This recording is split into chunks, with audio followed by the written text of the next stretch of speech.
గురు పూర్ణిమ ఏంటో తెలుసుకుందాం ఇప్పుడు. ఒకసారి ఇలా మనకు ఇలాంటి మాయతో మనం గుడికి వెళ్ళే సమయంలో మనకు గురు పూర్ణిమ అనేది ఏ విషయమూ అర్థం కాదు కదా. అందుకని ఇలా వచ్చి పోతూ ఉంటే గురు పూర్ణిమలు ఎన్నో వస్తాయి, ఎన్ని సంవత్సరాలైనా గడిచిపోతాయి, మనకి ఏమీ అర్థం కాదు. ఎప్పటికీ ఇలానే ఉంటామన్నమాట. ఆ భోజనము, ఆ రెడీ కావటము, ఆ మాయలోనే ఉంటాము. అందుకని అది ఏదో గురు పూర్ణిమ అంటే అలా గుడికి వెళ్ళొస్తే పుణ్యం వస్తుంది అన్నట్లు కాకుండా, గురు పూర్ణిమ అంటే ఏమిటి, వాటి అర్థం ఏమిటి, ఆ పదం అర్థం ఏమిటి, గురువులు ఏం చెప్తున్నారు అనేది మనం అర్థం చేసుకోవడానికి, మనం వారి వైపు మనం వెళ్ళడానికి, గుర్తు చేయడానికి ఇలా మనకు గురువులు పెట్టిన విషయాలన్నమాట.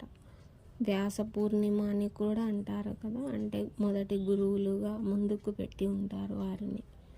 అలాగా గురువులని గుర్తు చేసుకోవటానికే ఈ గురు పూర్ణిమ అనేది. మనకు పెద్దలు, గురువులు వారే మనకి ఆ దావ నడిచితే మనకి కష్టాలు అనేవి ఎలా తెలుసుకోవాలి, వాటి నుంచి ఎలా బయటపడాలి అనేది, వారి నుంచి ఈ మాయలు ఎలా బయటపడాలి అని తెలుసుకోవడానికే ఈ గురు పూర్ణిమ అనేది మనకు గుర్తు కోసం ప్రతి సంవత్సరం వస్తుంది.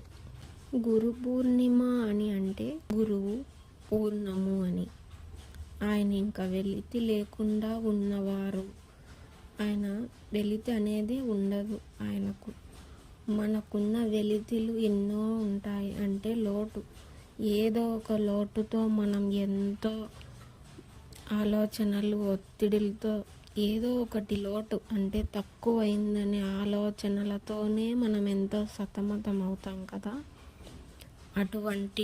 వాటి నుంచి మనకు ఏ లోటు లేకుండా మనల్ని కూడా వెలితి లేని వారినిగా చేయడానికే వచ్చిన వారే ఆ గురువులు. వారిలాగా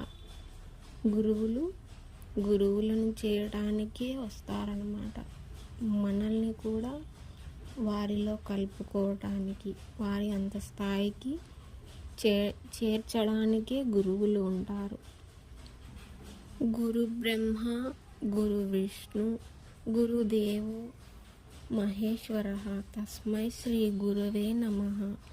గురువు బ్రహ్మగా, విష్ణువుగా, మహేశ్వరుడుగా మనకు గురువై మనకు నేర్పిస్తాడు అని, మనకు అన్నిటిలోనూ తానై ఉండి నేర్పిస్తాడు అని, ప్రతి అణువున, ప్రతి చోటు, ప్రతి ఒక్కరిలో, ప్రతి ప్రాణిలో ఆ గురువై ఉన్నాడు, మనకు నేర్పిస్తున్నాడు అని మనం సూక్ష్మంగా చూడగలిగితే, ఆ దృష్టిని మనం అందుకోగలిగితే, గురువు ప్రతి చోట ఉన్నాడు, ఆయన లేని చోటే లేదు అని మనం తెలుసుకుంటాము. ఈ రోజని కాదు, ఆ రోజని కాదు, ప్రతిరోజు, ప్రతి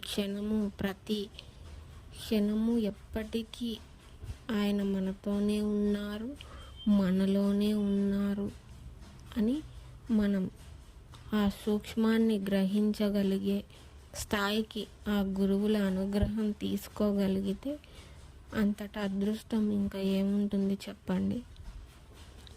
గురువు అంటే మాయకు అతీతంగా ఉంటారు వారు.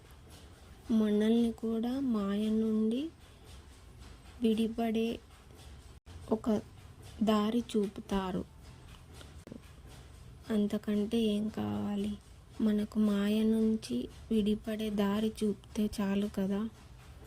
ఆ మాయ నుండి మనల్ని బయటపడేస్తారు అని తెలిస్తే ఇంకా ఎంతో సంతోషము, ఆనందమే కదా మనకు. మాయ అందంగా ఉంటుంది, కానీ మాయ వల్ల ఒక్కోసారి బాధలు కూడా వస్తాయి కదా. అందుకని గురు పూర్ణిమ రోజు గురువుల పాదాలు పట్టుకుందాం. ఎవరైనా సరే, ఏ గురువు అయినా సరే, శ్రీ శంకరాచార్యులు గురువులు అయినా ఉన్నారు, శ్రీ రామకృష్ణులు గురువులు ఉన్నారు, గురు రాఘవేంద్రులు ఉన్నారు, మనకి సాయిబాబా ఉన్నారు, భగవాన్ రమణ మహర్షి గురువులు ఉన్నారు, కంచి కామకోటి పరమాచార్యులు గురువులు ఉన్నారు. మనకు ముఖ్యంగా మొట్టమొదటి గురువులు శ్రీ దక్షిణామూర్తి గురువు కూడా ఉన్నారు. ఆయనే మొదట మనకు గురువు అని చెప్తారు. మళ్ళీ తర్వాత శ్రీ శంకరాచార్యులు గురువులుగా వారు వచ్చారంట. ఇంతమంది గురువులలో ఏ గురువును పట్టుకున్నా తరించిపోతాము. ఈ సందర్భంగా మనం శంకరాచార్యులు ఆయన చెప్పిన చూడమని వినండి, వివేక అలాగే చాగంటి గురువు గారు చెప్పారనమాట. ఆయన ఎంత బాగా వివరించుతారు. ఆయన వివరించితే మనకు జీవిత సత్యం అనేది ఈ సందర్భంగా తెలుస్తుంది. ఈ గురు పూర్ణిమ అనే ఒక గురువు మనకి ఇంత వివేకాన్ని అందిస్తారా అనేది మనకు దాని ద్వారా తెలుస్తుంది మనకి. అలాగే భజగోవిందం వినండి, భజగోవిందం భజగోవిందం మూఢమతే అని సుబ్బలక్ష్మి గారు పాడారు కదా. అదైనా పెట్టుకుని వాటి అర్థాలు కూడా వస్తాయి. వాటిని ఎంతో జాగ్రత్తగా అర్థాలను తెలుసుకోండి. ఇప్పటికిప్పుడే తెలుసుకోవాలి, అయిపోవాలి అని అనుకోకండి.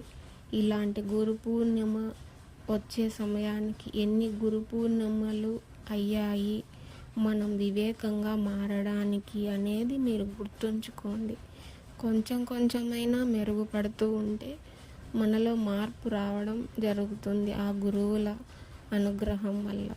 అందుకని ఊరికే వెళ్ళి వచ్చాము, గురు పూర్ణిమకి భోజనం చేసి వచ్చాము, అయిపోయింది పండుగలాగా అని కాకుండా ఇదొక మొదటి అడుగు. మనం వివేకంతో, మన విచారణతో సాగాలి వారి అనుగ్రహంతో అని గురు పూర్ణిమ మనం పరిపూర్ణులుగా మారడానికి ప్రయత్నం చేయడమే గురు పూర్ణిమ ఒక్క ఉద్దేశం, వారి అనుగ్రహం.